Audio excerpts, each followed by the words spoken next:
Media giant ABS-CBN goes off-air Tuesday. Ganap na 7:52 kagabi, nag-sign off ang ABS-CBN. Pero hindi lamang saya ang naidulot ng Kapamilya Network ni Ana. President Rodrigo Duterte has regularly criticized the network. Opposition groups accuse him of targeting independent media. Hello, I'm Richard Gisbert, and you're watching The Listening Post, working from home. Here are the coronavirus stories, the media elements that we're looking at this week. In the Philippines, the Duterte government decides a pandemic is a good time to shut down the country's biggest news outlet. Donald Trump is at it again. I'm saying it to anybody that would ask a nasty question like that. That's not a nasty Please question. go ahead. Confrontations with journalists by day, tweet storms by night. The coronavirus has wiped out Hong Kong's pro-democracy street protests, at least for now. The media there wonder what's next. And the COVID-19 commercial template. The advertising industry adapts to the times. Politicians of different ideologies do not agree on much, but COVID-19 has changed things. The consensus of presidents and prime ministers just about everywhere has been that getting accurate news and information out is vital since it can save lives. So what have the authorities in the Philippines done? The Duterte government has ordered the country's biggest broadcaster, ABS-CBN, off the airwaves. 65 television and radio stations effectively silenced in the midst of a pandemic. The government says the network's franchise had expired and so had its right to broadcast. That's nowhere near the full story. President Rodrigo Duterte has persistently attacked ABS-CBN for its critical journalism, including its coverage of his so-called war on drugs. He had long threatened to take the network down. Now that he's got his wish, other media outlets in Duterte's crosshairs are wondering if and when he'll be coming for them. Our starting point this week is the capital, Manila. Tuesday, May 5th, ABS-CBN, the largest broadcast network in the Philippines, covers its own demise. Masakit sa amin na ipinasasara kami, pero masakit din ito para sa milyon-milyon mga kababayan nating naniniwalang ang aming serbisyo ay mahalaga sa kanila. With much of the country under lockdown, the network's free-to-air services, 42 television channels, 23 radio stations, are ordered off the air by the Duterte government. Isa pong karangalan na maging tagapaglahat ng inyong mga kwento at tagabantay sa mga nasa kapangyarihan. Earlier that day, ABS-CBN's head of news, Jing Reyes, had to organize the coverage of the story. My reporter said, they will issue a cease and desist order and it's on its way, ma'am. And so I said, can they really do this? It just breaks my heart whenever I see the images of our people crying and, fighting back tears or just plain speechless and shocked because they couldn't believe that it could happen. This is ABS-CBN Corporation Channel 2 in the service of the Filipino. Now signing off. It's very sad that this happened during this time when we had a pandemic. People need information. Sadly, the government has failed to deliver accurate information. If you listen daily briefings, you will be bombarded with a lot of propaganda. But the ABS-CBN gives you an accurate picture of what is happening. When it comes to attacking the media, Rodrigo Duterte makes leaders like Donald Trump and Jair Bolsonaro look like masters of subtlety. Just because you are a journalist, you are not exempted from assassination. If you're a son of a He's gone after various news outlets. His issues with ABS-CBN go back to 2016, when the network refused to air his election ads. It's the kind of thing most politicians move on from, not Duterte. Itong ABS, mag-expire ang contract ninyo, mag-renew kayo, aywan ko lang kung anong mayari. And I will make sure that you will remember this episode of our times. forever. ABS-CBN did not let up either. Its critical reporting on Duterte's war on drugs and its impact on impoverished Filipinos has pulled no punches. Kabila nito, bahagya pa ring nadiskaril ng And the network's coverage of the government's brutal siege against an Islamic insurgency in the southern Philippines has won international accolades.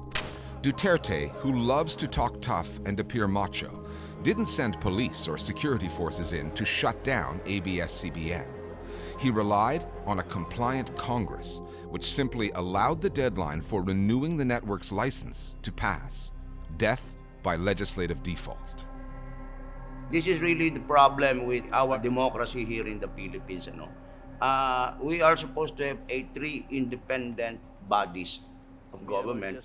But more often than not, our Congress, they fail to assert their prerogative as an independent branch of government. It's no surprise to anybody in this country that Congress people, who of course always have their hands stretched out for whatever funds the executive will give their districts, have always taken care not to antagonize Duterte, and even more, to do as he wishes. Congress has become an appendage of Rodrigo Duterte. Nobody can deny that in our country. ABS-CBN has been forced off the air before, in 1972. Back then, it had plenty of company. The proclamation of martial law is not a military takeover. President Ferdinand Marcos imposed martial law and shut down the majority of news outlets. ABS-CBN was transformed into a pro-Marcos media empire. Its president, Henny Lopez, was imprisoned for 5 years without trial. Many Filipino journalists were jailed, some tortured and killed.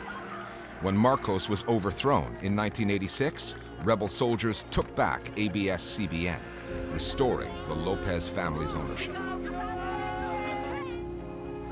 I began working for ABS-CBN in 1986, just when ABS-CBN reopened after the revolution.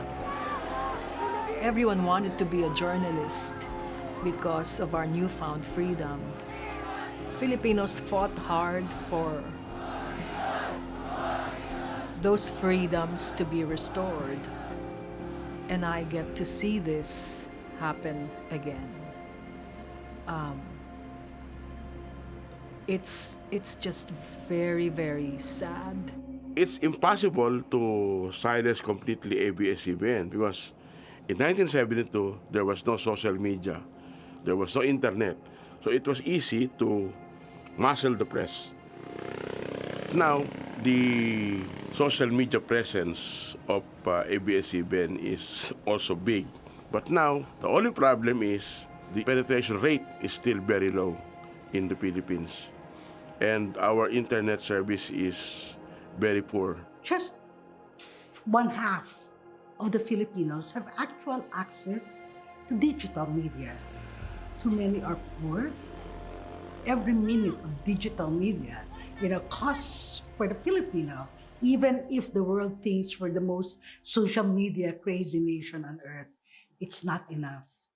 Especially for the poor, who need every credible, vetted information that can be given to them so that they are better prepared to take care of their lives under a time of crisis. Half a century ago, Ferdinand Marcos wiped out the Filipino media with the stroke of a pen when he declared martial law. Rodrigo Duterte has taken a more gradual approach with the outlets he does not like. In 2017, he threatened the country's biggest newspaper, The Inquirer, with tax evasion charges. The paper was subsequently bought by one of his supporters. The Duterte government has tried to take down Rappler, a critical online news site, over ownership rules and, again, allegations of tax evasion. But silencing a network of more than 7,000 employees is not easy. New legislation was proposed to Congress this past week, which would put ABS-CBN back on the air while lawmakers reach a decision on its license. The final say on that, however, lies with the president, who seems content to see Filipinos go without a vital news source in the middle of a pandemic. Now signing off. On a daily basis, about 70 or so million Filipinos tune in to ABS-CBN. There are a number of areas that only ABS-CBN can reach. Places like Panay Island, parts of Iloilo, Negros Occidental, many others. It's not just our loss, it's also the loss of those people in those areas. I don't know how long the Philippine press can withstand these attacks. And I hope that all journalists in the Philippines will unite to push back and resist. Because if the government can do it on the country's largest broadcast network, who else is safe?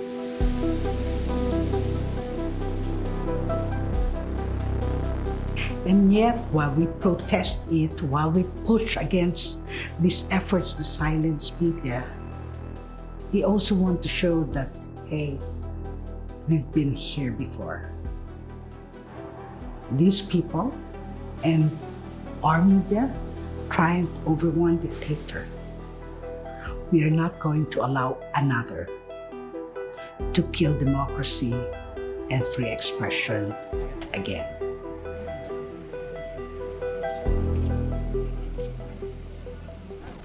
We're discussing other coronavirus-related media stories that are on our radar now with one of our producers, Flo Phillips. Flo, President Trump has been tweeting at all hours of the night, going after his critics in the American media. Then he's been confronting journalists face-to-face by day. Walk us through this latest incident with the reporter from CBS News. It was this past Monday, Richard. Weijia Jiang, who's a correspondent for CBS News, asked the president a pretty fair question. She said, why do you need to go on and on about the number of coronavirus tests that the US is conducting compared to other countries when, quote, everyday Americans are still losing their lives and we're still seeing more cases? This is what Trump came back with. Well, they're losing their lives everywhere in the world. And maybe that's a question you should ask China. Don't ask me, ask China that question, okay? He didn't give Jiang, who's of Chinese descent, an opportunity to respond. What about the other journalists at that press conference? How did they handle this? When Trump tried to move on, he opened up the floor to two other reporters, Yamiche Al-Sindor of PBS and Caitlin Collins of CNN, who held back, effectively yielding to Jiang. So Trump just walked out. Ladies and gentlemen, thank you very much. Appreciate it. Thank you very much. Now, he did actually take to Twitter later that day, sharing a video of the entire episode, along with this comment. The lamestream media is truly out of control. Look how they work, conspire together. They're the enemy of the people. I guess it was his attempt to have the last word. But it seems that Americans have grown numb to this kind of behavior from their president, grown numb to those late-night tweet storms of his as well. And so in a way of we, look, we could report on Trump and his treatment of the US media every week. There is so much material there. Take the night before the episode with Jiang. Trump took to Twitter. He started an 126 tweet rant, 126, for the most part attacking the Obama administration and eventually turning to Joe Scarborough, a host at MSNBC who Trump accused of killing an intern years ago. Now, is that breaking news or just another day or night at the Oval Office? Okay, thanks, Flo. Remember Hong Kong before the pandemic hit? Hundreds of thousands of people on the streets protesting the erosion of their freedoms and demanding independence from China? The months of demonstrations led to changes in Hong Kong's media ecosystem. Nascent digital news outlets reporting from the front lines saw a huge jump in their numbers. It was a reflection of the protesters' growing distrust in their mainstream media and mainland China's growing influence. When COVID-19 emptied Hong Kong's streets, depriving those outlets of that editorial content, the question became, what will become of them? Hong Kong is now slowly returning to normal. Meanwhile, both the Beijing and Hong Kong authorities appear to be using the virus as a cover to crack down on voices they don't like, including the city's only pro-democracy newspaper, the Apple Daily. The Listening Post's Johanna Husnow reporting from home on Hong Kong's changing media landscape, COVID-19, and the use of a pandemic to silence dissent. Saturday, April 18th, 2020. The Hong Kong authorities arrest 15 prominent pro-democracy figures, reportedly on orders from Beijing. Chief among them, Jimmy Lai, one of the city's richest businessmen and the founder of Apple Daily, Hong Kong's second largest newspaper and the city's only openly pro-democracy mainstream outlet. Now, before COVID-19 brought mass demonstrations in Hong Kong to a halt, the arrest of a figure like your boss, Jimmy Lai, would have likely led to thousands of Hong Kongers pouring into the streets in protest. Is the timing of his arrest a little suspicious? Beijing was not going to let a crisis go to waste. Mr. Lai and Apple Daily have been a thorn in the side of the Beijing-appointed government for as long as basically we've been around, since 1997. Arresting these people, that was a major move that they knew they could get away with just because of the coronavirus. The simple fact of the matter is, when you own the largest news media group in Hong Kong and you are fundamentally pro-democracy and the government is not, and Beijing certainly is not, that pressure is going to start. Jimmy Lai's publications have consistently taken a critical view of the Chinese Communist Party, and this has not gone down well. And he's also been very high profile, going to solicit and advocate for support internationally, particularly in Washington. That's another reason that Beijing targets him, especially coming as it does during this time of heightened tensions between Beijing and Washington. I think it's very hard to interpret it any other way than authorities making a concerted effort to further squeeze Hong Kong. As Hong Kong has changed, Apple Daily has become the odd one out in Hong Kong's mainstream media scene. Over the last decade or so, the majority of major news outlets in the city have gradually come under the direct control of China's Communist Party or ended up in the hands of businessmen with significant ties to the mainland. Apple Daily was a bit of an outlier, the only mainstream outlet championing the democracy movement. But it didn't just cover the protest, it actively encouraged people to take to the streets. So did their coverage perhaps at times cross the line between activism and journalism?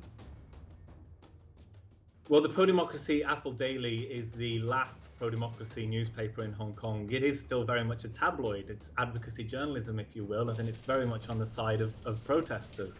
So it's no coincidence that the proprietor of the Apple Daily has been demonized and come under fire for many years from Beijing directly. Advertisers have been pressured to withdraw their ads from that paper. There's been a commercial boycott for many years, but you know, a lot of the local media and the international media rely on the Apple Daily and a lot of its original reporting because they have a big staff roster and they do still provide a very important role in the Hong Kong media landscape. The role that we played was as an amplifier of the protest. But we basically started having trouble back in really 2001. The pressure comes from two areas. The first area it comes from is Beijing. It's quite obvious that Beijing is unhappy with us. They don't like what we write. The second pressure that's been coming for us, and this is actually very recently, within the last, say, 5 years, has been from the Hong Kong government. And that's an issue that has been at the very heart of Hong Kong's democracy movement. Following decades of colonial rule, Britain handed the city back to China in 1997 under the so-called one country, two systems arrangement.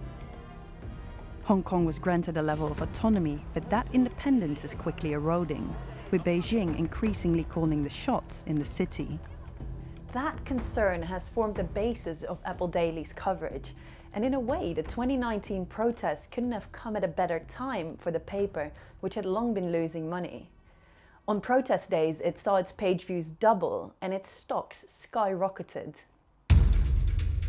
The same could be said for a number of Hong Kong's nascent digital outlets, for which the protest movement presented a news story and even a financial opportunity like no other. Outlets like Stand News, Initium, and Hong Kong Free Press were some of the go-to new media outlets that protesters turned to for news last year. So what was it about your output that appealed to so many on the streets? We are famous for our blogs. Blogs written by ordinary citizens or columns by opinion makers. Even more important, in 2019, we really saw the emergence of online journalists and reporters. Broadcasting live videos online is not the new trend, but the feature on YouTube and Facebook was especially useful for us when broadcasting the democracy movement live.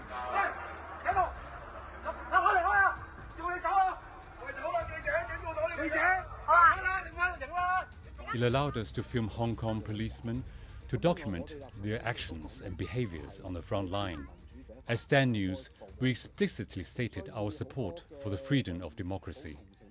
Those who cared about the movement felt Stand News shared the same values. There was a sense of collective empathy.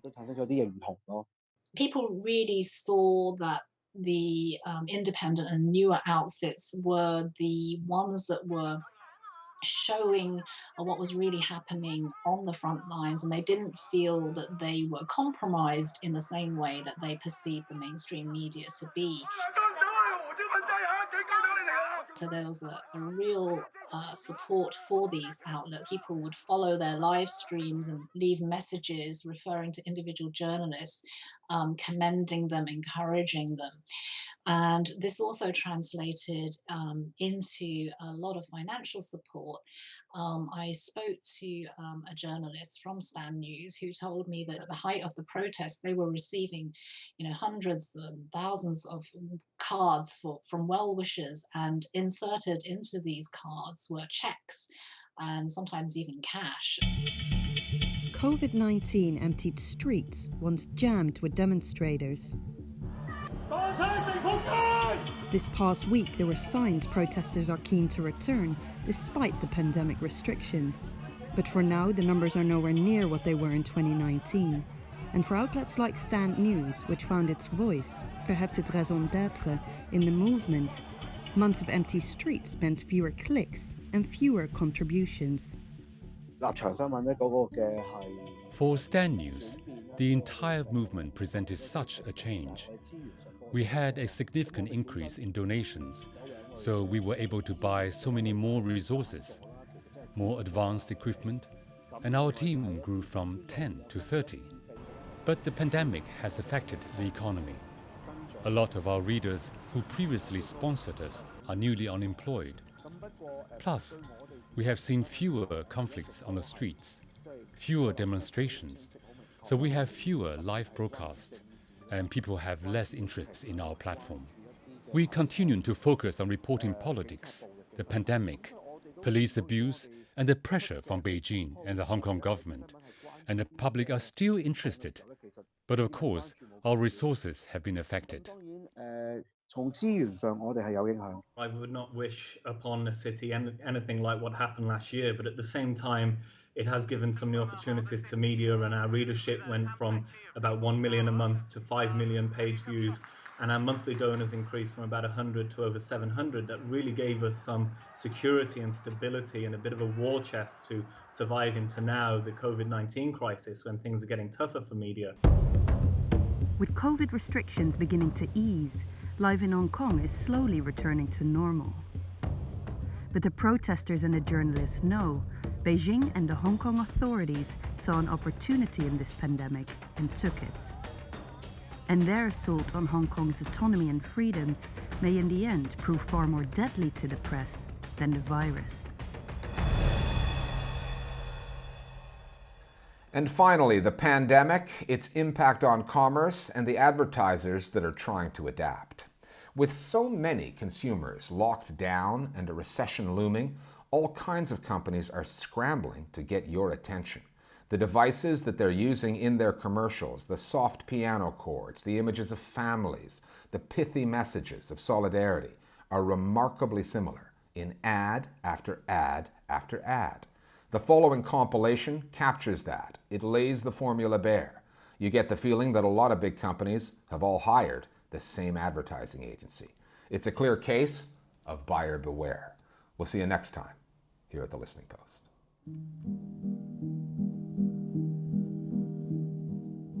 The handshakes, the high five, the fist bumps, the flirt eyes, the team breaks up greetings with a million ways of being together.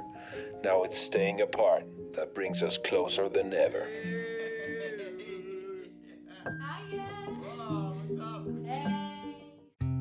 Since 1926, Nationwide has been on your side. Today, being on your side means staying home. Nationwide Office of Customer Advocacy. But we can still support you and the heroes who are with you. Our dining room was closed, but our kitchen was hot, and we loaded the trucks with orders. But we're not done yet. We're just getting started. Again. To treat people like guests. It's what we all signed up for. And now when people need this most, we will do what we've always done. Take care of people first. The rest will follow.